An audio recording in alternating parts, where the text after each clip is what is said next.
Hey, welcome to Mama Mandala. How's it going? I'm Hagar. I'm so glad you're here and happy full moon to you if happy is what you're going for. And if it's not, may this full moon be meaningful and beautiful and shine its powerful reflective light on the areas in your life that you want to work on and the places in yourself that you want to transform. We're playing on the axis of Leo and Aquarius, which is very much of an axis of self and world, of environment and individual, of personal and collective. Aquarius, which is where the sun is right now, is a sign that is an archetype that is forward thinking, that it invites us into the places in us where we want to do something for something greater than ourselves, where we want to create systems for more fairness and equality in the world. Leo is the place in us that creates a boundary around and creates the kind of space for taking care of our own self. So it's like an invitation when the moon is full in Leo in Aquarius season to create a boundary of self care within a process of doing something for something greater than ourselves, or seeing where we're a little bit too steeped in our own self-care and not showing up enough for the world, for causes that we care about. Leo is the depth of care and the capacity in us to take action. And the action of Leo is very confident. I think about the way that a lion walks. I think about that feline capacity to move. I'm I'm I'm feeling into the sensuality of it, but it's the ability to move slow when one needs to move slow, and then pounce and run fast when one needs to move fast. Aquarius is so fast in a way. It's an air sign, um, and it's fast because it is already in the future, because it has the capacity to envision possibilities that maybe the rest of us can't yet see. Now, here's something I've been thinking about on this axis is that with Aquarius, we move very powerfully into activism because it is about um, society, it's about the environment, it's about humanity, it's about doing something for the sake of the collective. And with the full moon in Leo, Leo is very performative, and it's not a bad thing. Don't take it into a negative space unless you want to and need to. And we can, of course, look at the shadow of it, which is where I'm leading us. But the performative aspect of Leo is wonderful. It's we need theater, we need mythology, we need movies, we need archetypes, we need characters. Like I don't even I always say that I'm not a faith-based person at all, and I don't come into these astrological plays with the new and the full moon with a faith-based kind of attitude, but rather I come into it with a desire to play and with a love of symbol and archetype and myth, because I think that characters help us understand ourselves better. So a performance can lead us into the depth of our own feeling. Leo is very much busy with feeling and with emotion, and they're strong, and then you put it on a full moon, and it's gonna be a lot of feeling because Leo's energy is really big, and the fullness of the moon tends to, at least that's the way that people talk about it, the kind of symbolism of it is that it's going to amplify and magnify whatever it is that we're going through and whatever it is that's going on in the world. So I was thinking of the performative aspect of Leo when you bring it into that sense of act of working for the sake of something greater than yourself and coming in for the collective and having a very forward thinking kind of way of being of Aquarius, you put them together, and you want to be careful for our own selves, right? We want to be mindful of our own tendencies, and then also see them in the world around us of performative activism. And we've seen it a lot in the last few years, and it's been kind of astonishing in the last few months to see how sometimes people don't know what the fuck they're talking about, right? And they show up to a protest, let's say, and when they're being asked what they're actually protesting, they don't know shit, right? So there is this, um, there is a there is a trend right now among some people, and that's it can have the weight of it can lead to good things, but it also can be really dangerous. But there is a trendiness to activism, to show up for justice. And while I care a lot about justice and equality and human rights, I see also the shadow of it, right? The shadow of it is the performative. The shadow of it is that so many voices amplified, um, and the work that we do together as a collective, which is so important, can become diluted or take us in dangerous directions because so many of the people don't know what the hell, right? Because we have a herd mentality as humans. We're herd animals. So our tendency can be to follow without really knowing enough about what it is that we're following. And then we're listening or learning from opinion and from somebody else's agenda rather than from facts and from the full picture that includes in it a wide the whole the wide range of the truth and what comprises reality, which is a very broad, complex network of of of components, right? So we want to take the leadership quality of the Leo, of the archetype of the lion, and guide our own selves into a process of critical thinking, of looking at things again, of learning a little bit more about this thing that maybe activates us because we have a big and open heart and we care about human beings, and we're horrified by something we're seeing, and then we're activated, but then we're not really looking into the variety of things that make that make this reality, right? And that, I think, is really, really important because we can see that sometimes when it comes to activism, damage can be done by doing something that you think is for the greater good, right? And then we start to spread hate instead of doing the kind of work that can really bring the change that is needed, or we push somebody else into a defensive place because they feel attacked, and then more harm is being done, and we're creating more fear, which causes again reactions that can be more harmful. And then where and how and when does the cycle end? How do we bring an end to a cycle of hate that is provoked by fear, that is fueled by misinformation or by lack of the big picture of the information?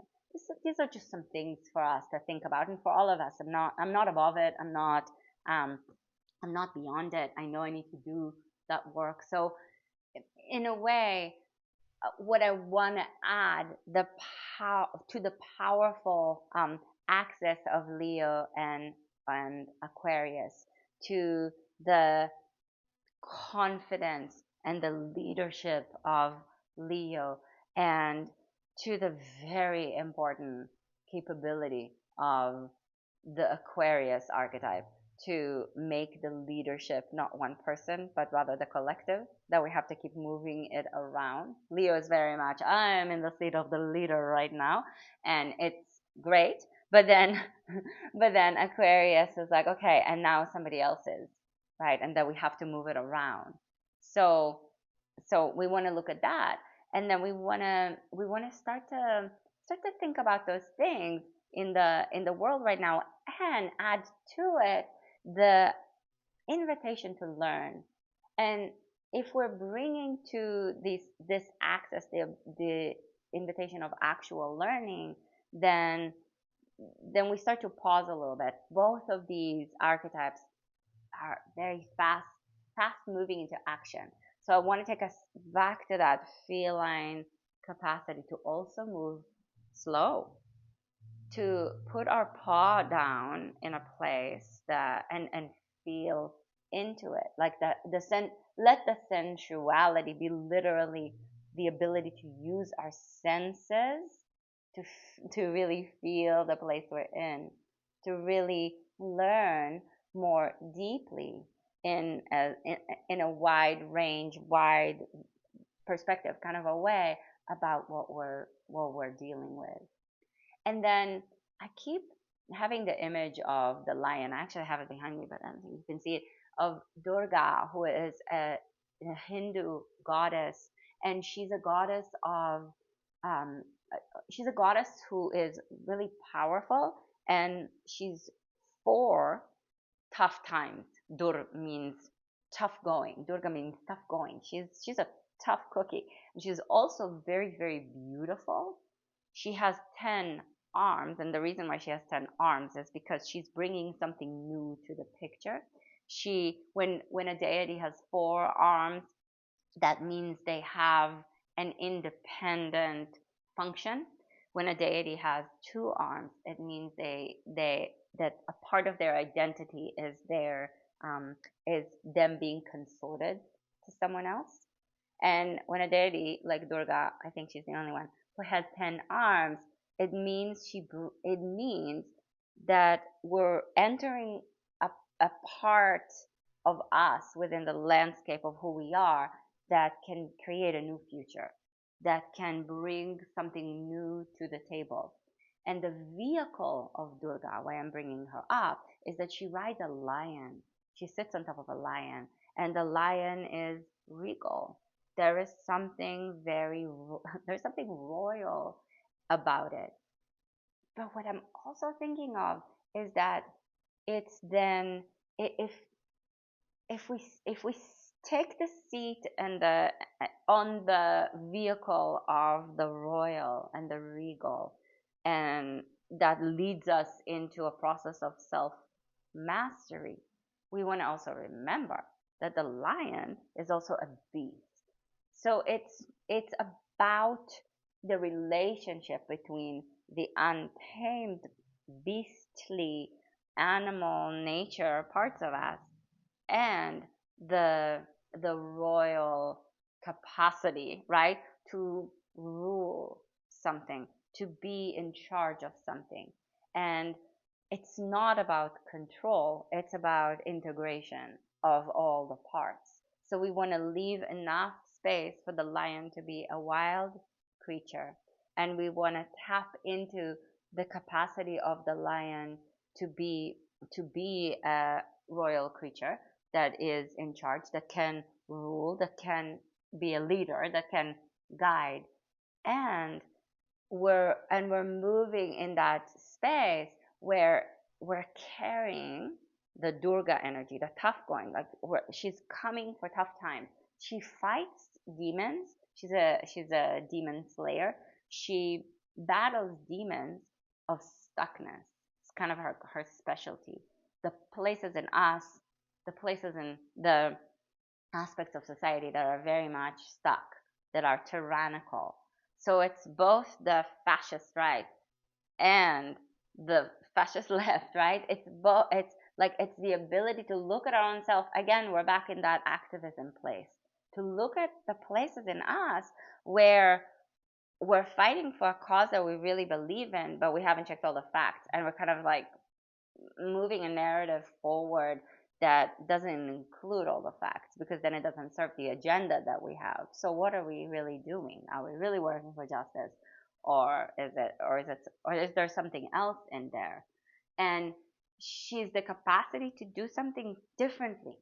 to do something new. So in a way, here we are in that Aquarius land where we are entering a relationship or weaving together the relationship with ourselves and with the world in new ways. Again, forward thinking. But the forward thinking is going to have to include the past. We have to understand our ancestry. We have to understand where we come from. We can't change history. We can't make up new facts that are going to fit into the narrative that we want to have for what's happening right now, as we change the facts of what happened then. We have to actually look at what really happens and all the places that are uncomfortable to look at. The places where maybe we learned that our ancestors did some shit that we're really upset about right now from where we stand now. And we want to maybe bring, I don't want to say non-judgmental because we all judge, we all have that, and our judgment is not necessarily always a bad thing. It's important, but we can't really judge the past with the information, with the understanding, with where we are now, right? We have to look at it and recognize the problematic and know that, okay, moving forward, we're not going to do this.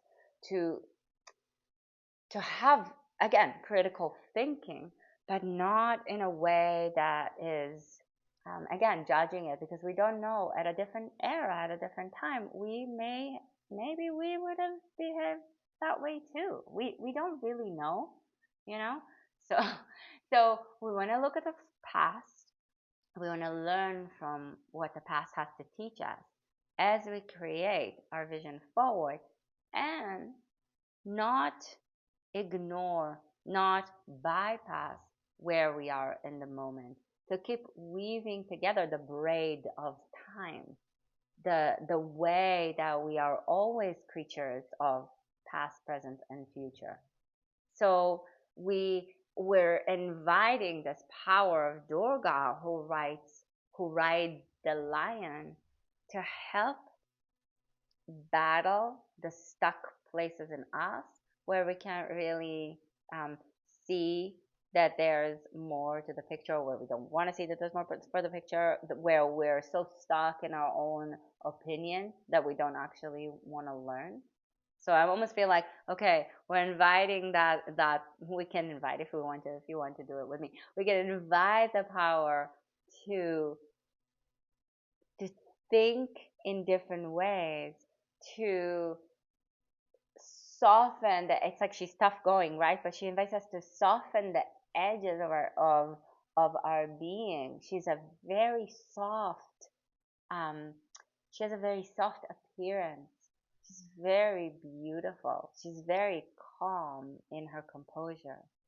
So, and it's not a performing thing, right? It's purposely. We have this ferocious goddess riding a lion into the battlefield to fight the most intense demons of tyrannical behaviors that are stuck in their own ways, and that who are only there for their own benefits, right? They're kind of like the 1% that's like stuck in and hoarding their wealth.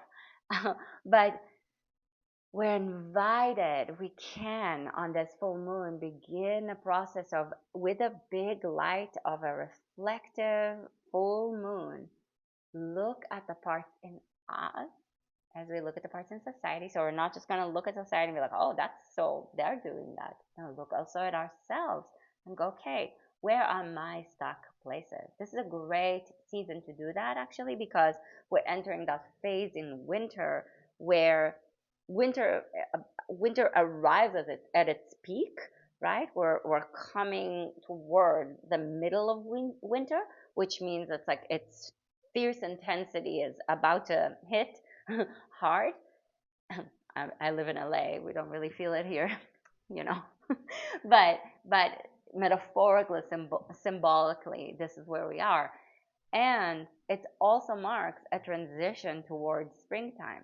So there's a movement and a stirring and an activation that's happening under the ground, and an invitation to start to melt the ice, to soften the hard edges, to begin a conversation of transformation with the parts of us that want to hang on so tightly to one way of seeing, to one thing that is right, to one side is good and the other side is bad, and that's it, right?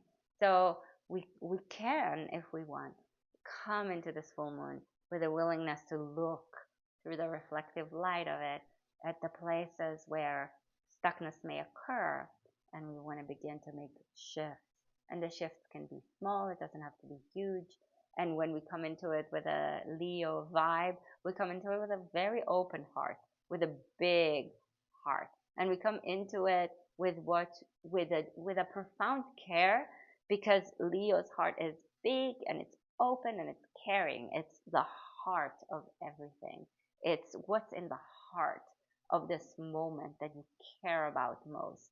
And it takes courage to show up to it, because it requires us to step into our own authenticity and into our own creativity without and if we come, for example, to a place where we are seeing, okay, so I've been doing this way for maybe not the most authentic reason. I've been doing it because it kind of looks good, or it fits the narrative that I'm trying to push forward. But I'm discovering that through this process that not all of it is true, and that there's more to the story. Then it takes a lot of courage. It takes the kind of lioness courage to show up and to state it, and maybe even not to state it yet, but just to grapple with it. We wanna, I wanna, and maybe you do too. Grapple with the uncomfortable, because there is where there's possibilities of growth. If I'm only giving myself that kind of like, well, I am who I am and that's it, then we're the demon of stuckness. If I'm only going to show up with like, I just want to change, I don't like who I am, then it causes a rigidity, right? Because it's really hard to change when you don't get a nurturing environment to change. So we want to come to this place where we're grappling with the discomfort of not of there's more to the picture, I have more to learn. So even though there's this pride in Leo, they're also so confident. Like the shadow of it is egomania, and egomania is actually kind of it's like covering up for insecurity in a way, right? So in its power and in its strength, Leo invites us to be so confident that we can say, wow, I don't actually know everything about this or about anything. I want to learn. If I'm going to keep leading my life, if I'm going to keep showing up for others, if I'm going to keep doing the Aquarius thing with Leo, which is I'm going to lead, and in the process of letting others lead too, I'm going to need to keep learning. So I'm going to show up to this with an openness, not just of my heart, but also of my mind. And I'm confident enough to admit that I don't know everything. And from here, we can keep going. From here, I think we can make actual changes in ways that can bring more fairness and peace and equality. And I'm not looking for perfection here. I'm not looking for utopia. I don't see the way that an Aquarius archetype sees, which is like, we can do this, I know we can, we're gonna move forward. I'm a Scorpio with a Leo rising, so I'm, put me in the underground, in the underworld, and let me die for a little bit and decompose. Just a little bit more transformation before I come. But then that Leo part is like, well, let's do this. So, but I don't come into this work thinking that we're gonna have a perfect world. We live in a flawed world. It keeps changing, and this the systems that Aquarius, the sun in Aquarius, build, we want to make sure that they are mutable, which brings us to yet another place here where the both Leo and Aquarius are fixed signs. They both mark an anchor in the season, like the middle of the season. So it's an invitation to go, okay, I'm going to anchor in this.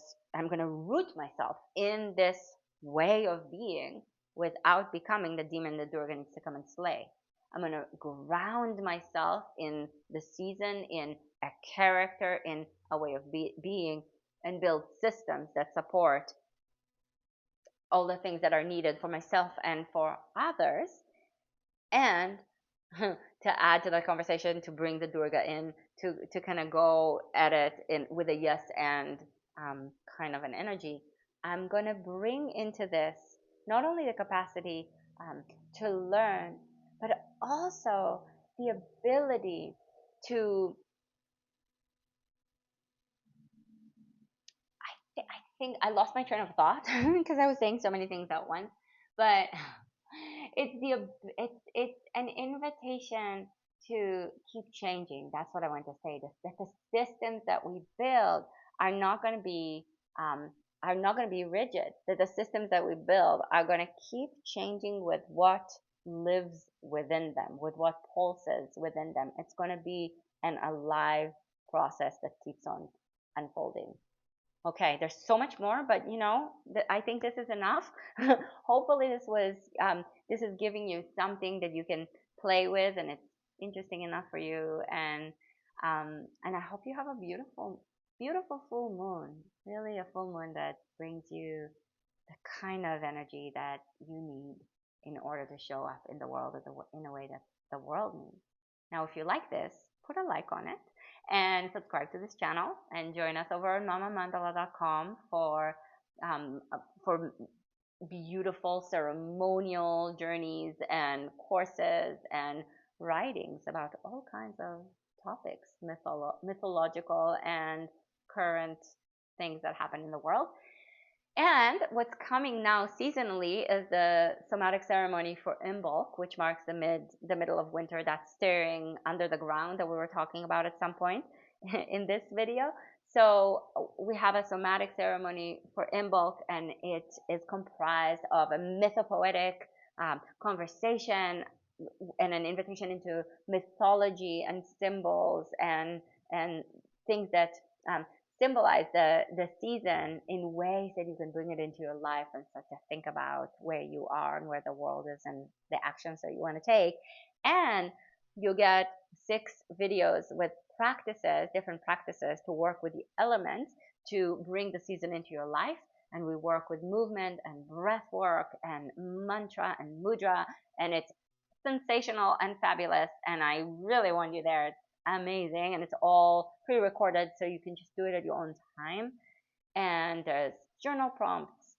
It's a gorgeous journey, so I want that for you, and I hope you check it out. I'm gonna leave a link in the description of the video, and I hope to see you soon. Okay, thank you so much for joining me, and have a beautiful full moon. Mwah.